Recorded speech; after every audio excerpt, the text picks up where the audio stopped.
Bom dia, boa tarde, boa noite, galera. Sejam bem-vindos ao canal QAB. Vamos terminar esse negócio hoje, pelo amor de Deus. Acaba! Acaba, pelo amor de Deus! Hoje é simples demais. Hoje vai ser muito simples e eu espero acabar logo cedo, porque a gente só vai falar de Bonnet, o Tremblay e o Windham Root. Vamos lá. Primeiro vamos começar com o Bonnet, que o Bonnet, ele fez uma diversificação entre os métodos, porque o empirismo estava rondando aqui dentro dessa zoeira fodida do mecanicismo e os movimentos iluministas. Tava uma zoeira lascada aqui no meio da psicologia. Aí Bonnet foi e falou: pera aí, mano, do jeito que tá indo aqui não vai dar certo não.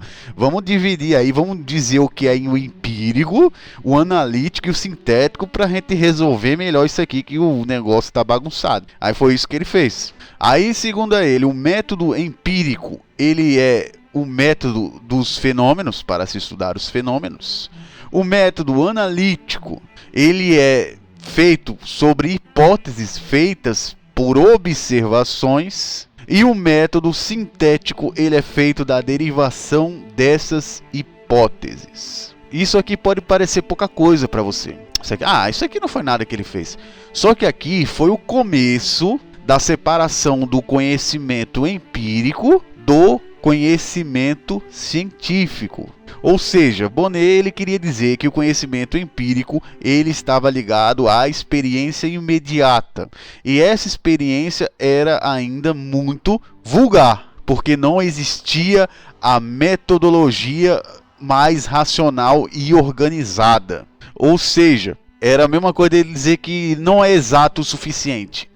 É uma coisa inexata. E tanto que até hoje, dentro da metodologia científica, a gente tem esse lado analítico e sintético. Então, essa foi a contribuição de Bonnet para a metodologia de estudo científico. Embora aqui seja escalonado a ideia dele aqui, que primeiro começa pelo método empírico, que é ver o fenômeno, aí depois vai para o analítico, que é as hipóteses feitas pelas observações, e o sintético, que é a derivação que vai dar essas hipóteses. Então essa daqui era a linha do método científico geral, vamos dizer assim. E isso vai gerar a quebra do método empírico em si. Aqui se começa a querer estripar de vez o método científico. Mas isso é de forma indireta, como sempre. Vocês vão ver que quando a coisa está acabando, ela não diz. É que nem ciclo econômico. Ciclo econômico não diz quando vai ter uma quebra na economia. Não diz isto, mas só que dá sinais de que um ciclo vai se fechar.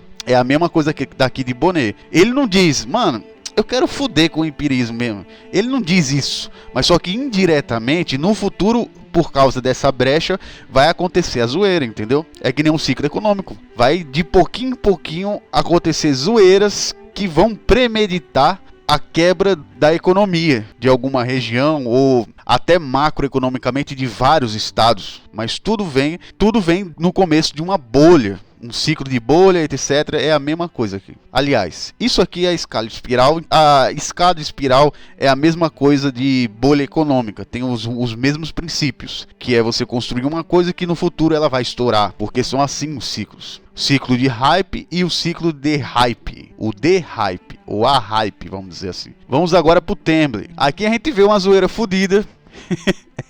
Porque o Tremblay, ele dizia que devia adotar o método experimental da física. Foi uma zoeira fodida? Foi, mano. Foi uma zoeira fodida, mas pelo menos eles fizeram alguma coisa. Porque tava fodido a questão da psicologia, mano. Aí aqui, o que ele tava querendo? Tava querendo que fosse adotado o método experimental igual à física. Só que eles não entendiam que a física, ela tem diferenças, tem mais diferenças do que a psicologia. A física, mano, tipo, eu não vou nem explicar isso aqui.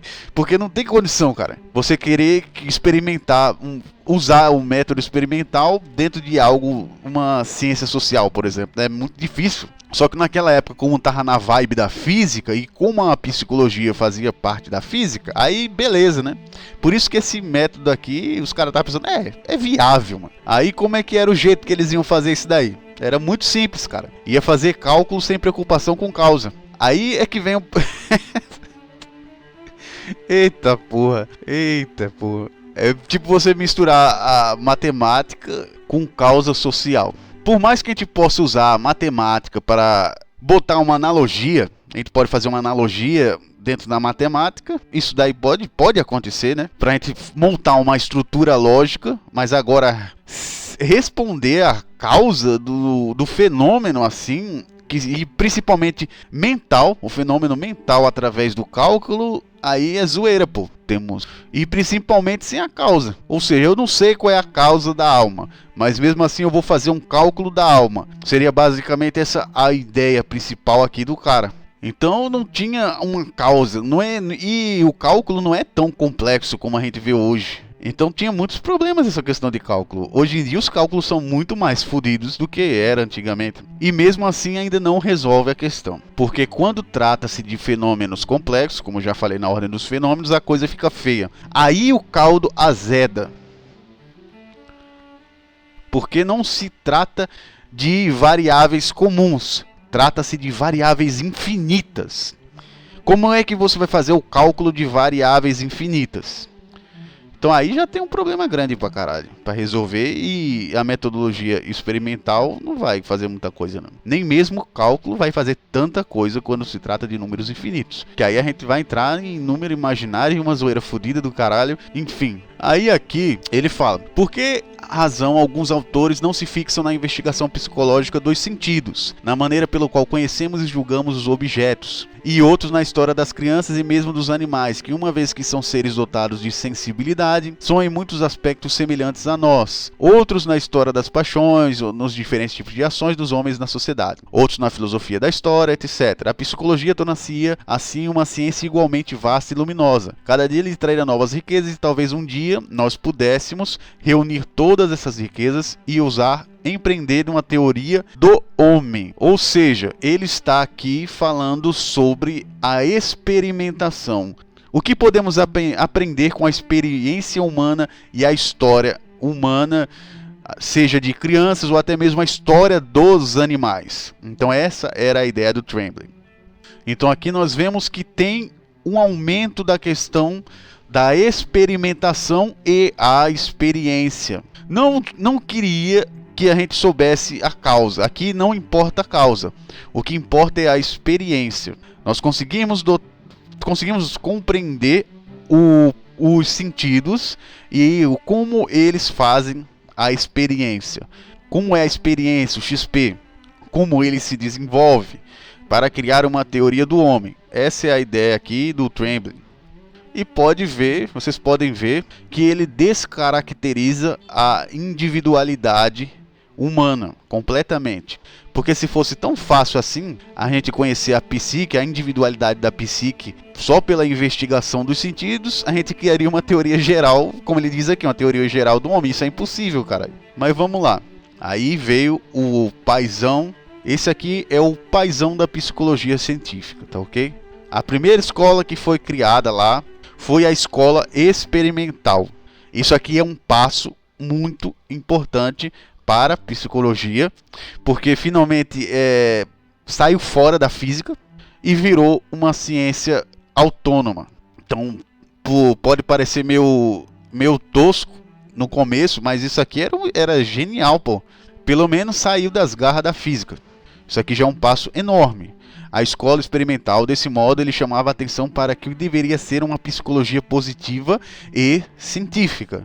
Essa linguagem aqui positiva, vocês vão se lembrar muito de Auguste Comte, essa questão de positivismo e tal.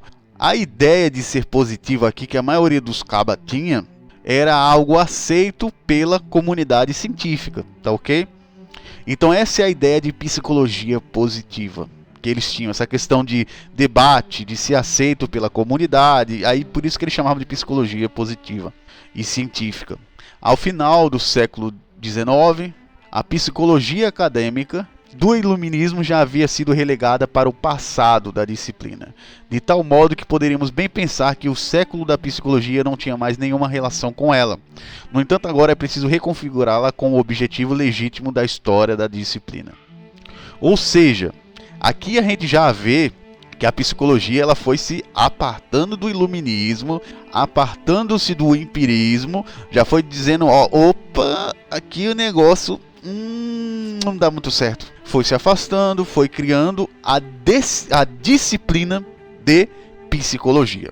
Beleza? Então começou-se com o século da psicologia, como nós. E é importante eu frisar para vocês que o século da psicologia foi a época do iluminismo e todas aquelas putaria que a gente falou aqui. Mas agora a psicologia científica mesmo, ela veio com Wood, com a escola experimental. Teve contribuição dos outros caras lá? Teve. Muita coisa eles ajudaram. Mas só que a psicologia científica propriamente dita veio com a escola experimental, que até virou psicologia acadêmica. Já veio com negócio de física, não dá muito certo, física, iluminismo. A gente tem que achar novos métodos. Tem que achar uma nova metodologia, porque a metodologia da física, como estava querendo lá o Tremblay, não estava dando certo. Tem alguma coisa errada. Então a gente precisa ver o que a gente vai fazer. Então esse foi um grande problema que a escola experimental teve que descascar essa banana. Simplesmente era um rojão que eles tiveram que resolver. Isso é que eu acho interessante, porque hoje em dia é tudo fácil, pô. Hoje em dia tudo fácil, tudo cômodo, um Googlezinho assim tu já vê as coisas de boa. Antigamente os caras tinham que se fuder, mano. E por hoje é só, espero que vocês tenham gostado e até a próxima aí, galera.